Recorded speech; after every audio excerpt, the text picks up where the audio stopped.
नमस्कार दोस्तों। इस वीडियो में जिस स्टॉक के बारे में हम बात करने वाले हैं उसका नाम है Indian renewable energy development agency limited, जिसको हम इरेडा के नाम से जानते हैं। ये स्टॉक 260 के प्राइस पे ट्रेड करा है। आज मार्केट में 1.24% का मूव मिला था इसको। मार्केट कैप है इसकी 69,949 करोड़ की। प्रमोटर होल्डिंग 75% है। बुक वैल्यू 31.80 है। डिविडेंड यील्ड 0 है। डिविडेंड ये स्टॉक अभी देता नहीं है। एंड फेस वैल्यू 10 है। फंडामेंटल वीडियो मैं ऑलरेडी बना चुकी हूँ, बट शॉर्ट में अभी देख लेते हैं। इसकी प्लेलिस्ट में आपको इसकी सारी फंडामेंटल वीडियो मिल जाएगी। अभी शॉर्ट में देखें तो गवर्नमेंट की फुली ओन्ड कंपनी है ये, एंड बेसिकली ये गवर्नमेंट की एनबीएफसी है। तो यहाँ पे नाम से लगता है कि एनर्जी के सेक्टर का है। बेसिकली है तो एनर्जी के सेक्टर का, बट कोर जो सेक्टर है इसका वो फाइनेंस का है। फाइनेंस में ये एनर्जी के सेक्टर में फाइनेंस का स्टॉक है बेसिकली ये, ठीक है। तो अभी के लिए चलते हैं हम इसके थोड़ा सा शॉर्ट में देखते हैं। तो ये स्टॉक 50 एंड 200 दोनों डीएमए से ऊपर ट्रेड करा है, जो कि एक अच्छी बात है। पी रेशियो देखो तो मीडियन से थोड़ी सी छोटू सी ऊपर है। तो 5 ईयर्स तो क्या टाइम स्पैम, क्योंकि ये जो लॉन्च हुआ था लास्ट ईयर ही आया था ये इसका आईपीओ। तो बेसिकली ट्रेड जो कर सकते हैं वो लास्ट ईयर ही आया था। तो कुछ ज़्यादा टाइम है, तो 5 ईयर्स तो क्या ही, बट येस थोड़ा ऊपर नीचे फ़र्क तो पड़ता है। अभी के लिए ये देखिए 1 मंथ के टाइम स्पैन पे तो यहाँ पे 50.20 पे चल रहा है, एंड जो मीडियन है इसका वो 48 के आसपास है। तो छोटू सी ऊपर है, कोई दिक्कत परेशानी की बात नहीं है। सेल्स एंड मार्जिन की बात करें तो ग्रॉस प्रॉफिट मार्जिन हमारा 100 पे इंटैक्ट है, and sales quarter on quarter, basically revenue, क्योंकि फाइनेंस का सेक्टर का स्टॉक है तो revenue quarter on quarter increase हुआ था। एक बार शेयर होल्डिंग पैटर्न देख लेते हैं, क्योंकि हम काफ़ी टाइम के बाद वीडियो बना रहे हैं। तो शेयर होल्डिंग पैटर्न की बात करें तो प्रमोटर्स का इंटैक्ट है। एफआईआईज ने जून में यहाँ पे होल्डिंग बढ़ाई है। 1.36% था, 2.70% है, काफ़ी अच्छी होल्डिंग बढ़ाई है। डीआईआईज की होल्डिंग कम हुई है, एंड पब्लिक के पास 22.70% था, अभी पब्लिक के पास 21.87% है। अभी के लिए चलते हैं हम इसके चार्ट पे। एनालिसिस स्टार्ट करने से पहले एक इन्फॉर्मेशन शेयर करना चाहूँगी। हमारा जो चैनल है उस पर हो चुकी है मेंबरशिप स्टार्ट, एंड आप अपने कन्वीनियंस के अकॉर्डिंग प्लान चूज़ कर सकते हैं। यहाँ पे 3 प्लान्स हैं, एंड उसमें सारी इन्फॉर्मेशन दी गई है कि उसमें क्या क्या है। तो थोड़ा शॉर्ट में बता देती हूँ कि इसका रीज़न भी क्या था इसको स्टार्ट करने का। तो सबसे पहले तो कुछ लोगों के कमेंट्स आए कि आप कुछ ही वीडियोस पे बनाते हैं स्टॉक, एंड शायद आपने होल्डिंग बनाई है तो आप मार्केट मैनिपुलेट करने की कोशिश कर रहे हो। तो इस पहली बात तो ऐसा बिल्कुल भी नहीं है, एंड दूसरा मेरे व्यूज़ ही इतने कम होते हैं कि मैं चाहूँ भी तो भी मार्केट मैनिपुलेट नहीं कर पाऊँगी। और तीसरी बात यह है कि मैं ऐसा बिल्कुल भी नहीं करना चाहिए। मैं बिल्कुल बाय रूल्स चलती हूँ, एंड मैं खुद एनआईएसएम के एग्ज़ाम्स के लिए प्रिपेयर कर रही हूँ। और तीसरी बात यह है कि काफ़ी सारी रिक्वेस्ट आती है, तो ईमेल्स भी आती हैं, इंस्टाग्राम पे भी रिक्वेस्ट आती है। तो कई बार कुछ लोगों का इनफैक्ट यूट्यूब पे ही कुछ दिन पहले एक सर है, उन्होंने बोल दिया कि आप बहुत भाव खा रही हैं, आप इसके ऊपर मैंने इतनी बार बोला आपने वीडियो नहीं बनाई। तो कई बार ऐसी सिचुएशन हो जाती है, कई बार टाइम क्रंच होता है, कई बार ऐसा होता है कि वो स्टॉक उतना होता ही नहीं है उसमें। अगर वॉल्यूम आपका 2000 का है तो मैं क्या वीडियो बनाऊं आखिरकार, मतलब मुझे चैनल भी चलाना है, मुझे थोड़े बहुत व्यूज़ भी चाहिए। तो मैं उस स्टॉक पे वीडियो नहीं बना पाती कई बार। तो कुछ की अपशब्द भी आते हैं, कुछ की गंदी लैंग्वेज भी आती है, जो कि इस पे शो नहीं होते हैं, मुझे हिडन कमेंट्स में आते हैं।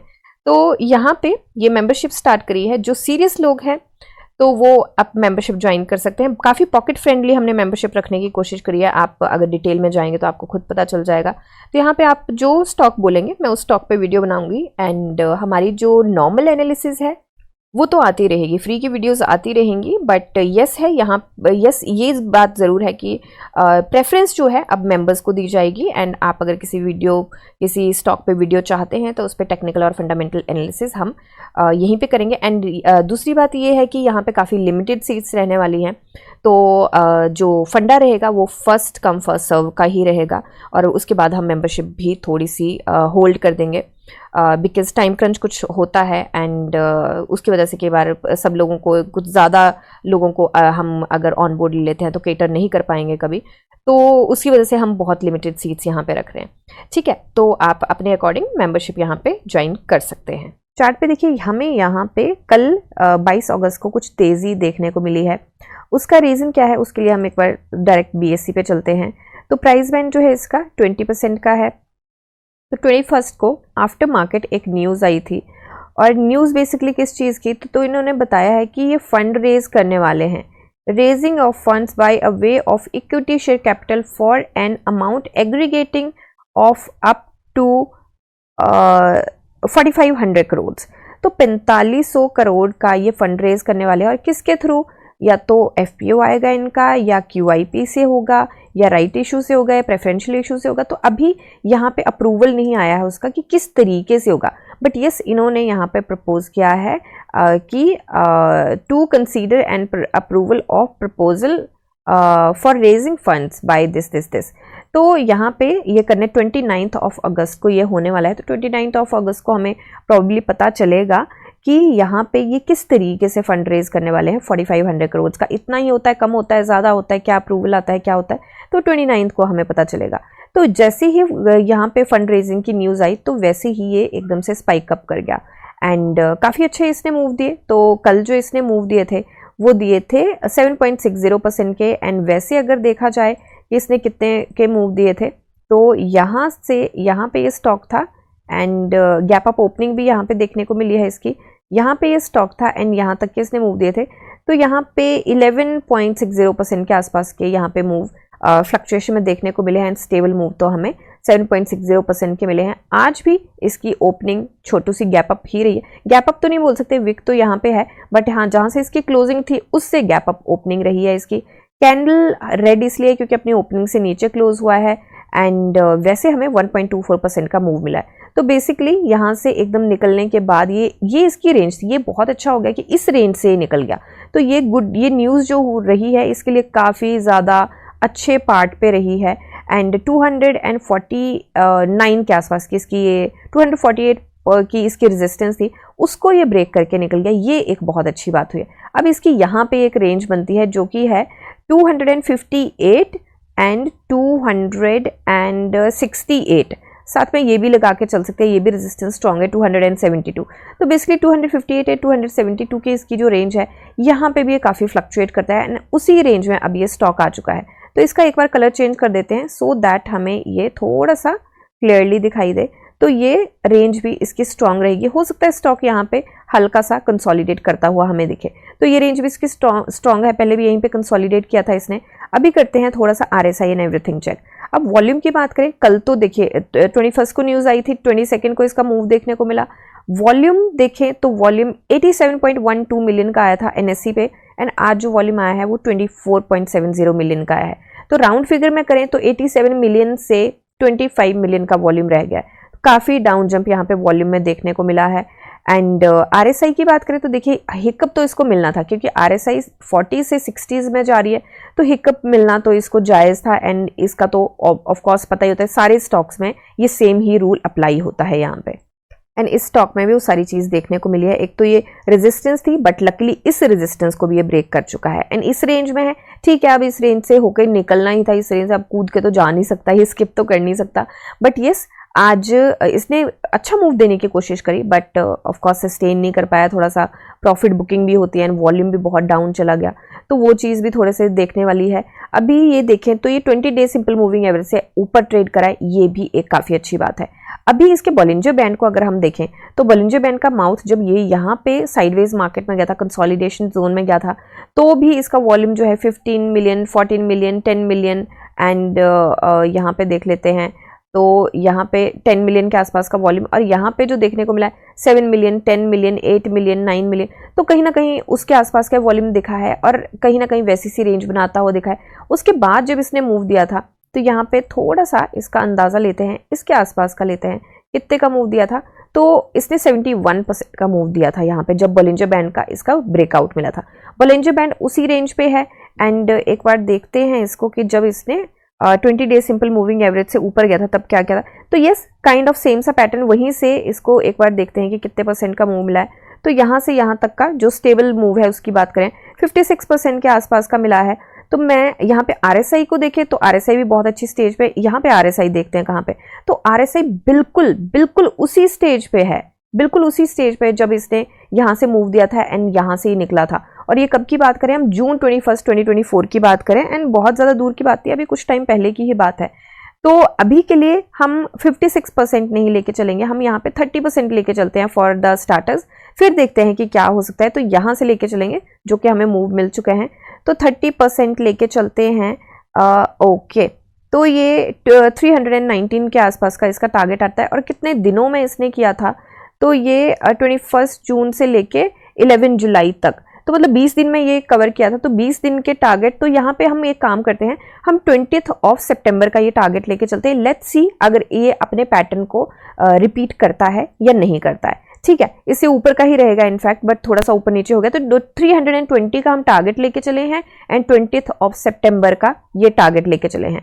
तो अभी के लिए फ्रेश एंट्री की एक बार बात देख लेते हैं कि फ्रेश एंट्री इतने, ये जो हम टारगेट लेके चले इसके लिए बनती भी है या नहीं बनती है।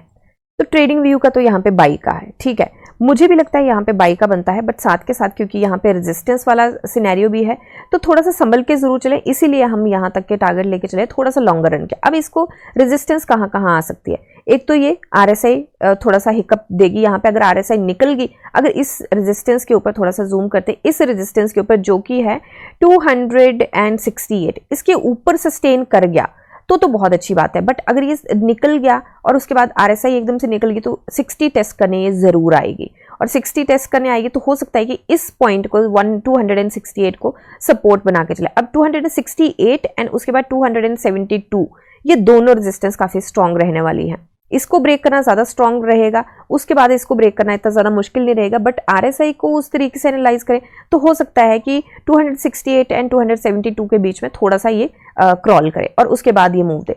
तो ये दोनों रेजिस्टेंस इसको आने वाली है। उसके बाद बहुत ज्यादा स्ट्रांग नहीं है, बट थोड़ा बहुत हिकअप जरूर इसका लग सकता है। 280 पे आएगा इसको, फिर आ जाती है हमारी हाई वाली रेजिस्टेंस 289 एंड उसके बाद आती है हमारी 305 की रेजिस्टेंस। और इसी के बीच हमारे 289 एंड 305 के बीच जो रेजिस्टेंस रहेगी हमारी चैनल की रहेगी। अब देखिए चैनल के रेजिस्टेंस की बात करें तो हम यहाँ तक के टारगेट लेके चले हैं 5 सितंबर एंड 11 सितंबर, तो ये बेसिकली यहाँ तक के 20th तक के हम टारगेट लेके चले हैं। तो यहाँ तक का जो हम लेके चले हैं, एक बार इसको हम मार्क कर लेते हैं। So let's mark it with something else. तो हम कहीं यहाँ तक का लेके चले हैं टारगेट कि यहाँ तक हमारा स्टॉक इसके आसपास ट्रेड करता हुआ देखेगा, 30% के आसपास के मूव लेके चल रहे हैं। तो यहाँ तक जब आएगा तो इसके रास्ते में रेजिस्टेंस ये चैनल वाली नहीं आएगी, चैनल को तब तक ये क्रॉस कर चुका, चैनल के अंदर ही ये ट्रेड करता हुआ हमें दिख सकता है। तो थोड़ा सा साइडवेज चल के यहाँ तक के मूव हम देख सकते हैं। इसको भी थोड़ा सा हम मूव करके उसी साइड ले जाते हैं कि यहाँ कहीं पे हम इसको ट्रेड करता हुआ देखेंगे 30% के आसपास। सो ये हमारे टारगेट हैं। तो यहाँ पे ये सिर्फ और सिर्फ अगेन मेंशन कर दूंगी कि ये सिर्फ और सिर्फ मेरी एनालिसिस है, यहाँ पे बाई सेल होल्ड की कोई भी रिकमेंडेशन नहीं है, सिर्फ मैं यहाँ पे टारगेट एनालाइज करी हूँ। पुराना जो इसने पैटर्न बनाया है उसको एनालाइज करके टारगेट लिए गए हैं। कितना ये सक्सेसफुल रहते हैं कितना नहीं रहते हैं वो तो अब मार्केट बताएगी और भगवान बताएंगे। बट यस, जिस तरीके का ये पैटर्न बनाता हुआ दिख रहा है, क्योंकि यहीं से निकला था, जिस तरीके का पैटर्न बनाता हुआ दिख रहा है, जिस टाइम पे जितने टाइम में इन्होंने पैटर्न दिया है ये, तो उससे तो मुझे लग रहा है कि हाँ ये अचीवेबल है टारगेट इतने टाइम में। और कोई शॉर्ट टर्म की भी हम एंट्री नहीं लेके चले हैं। इनफैक्ट 20 डेज का हमें लेके चलना था, हम फिर भी 30 डेज के आसपास का ही लेके चले हैं। तो 30 डेज में 30% मतलब 30 ट्रेडिंग डेज नहीं है, बट 30 नॉर्मल डेज, 1 मंथ में 30% के मूव की हम यहाँ पे उम्मीद करके चले। तो हो सकता है कि इसके आसपास ट्रेड करता हुआ हमें दिखे। रेस्ट ये सिर्फ और सिर्फ मेरी एनालिसिस है, कोई बाय सेल होल्ड की रिकमेंडेशन नहीं है। आप अपनी एनालिसिस कीजिए, जानिए समझिए, पढ़िए और फिर इन्वेस्ट करिए। मिलते हैं नेक्स्ट वीडियो में, तब तक के लिए शुक्रिया एंड हैप्पी इन्वेस्टिंग।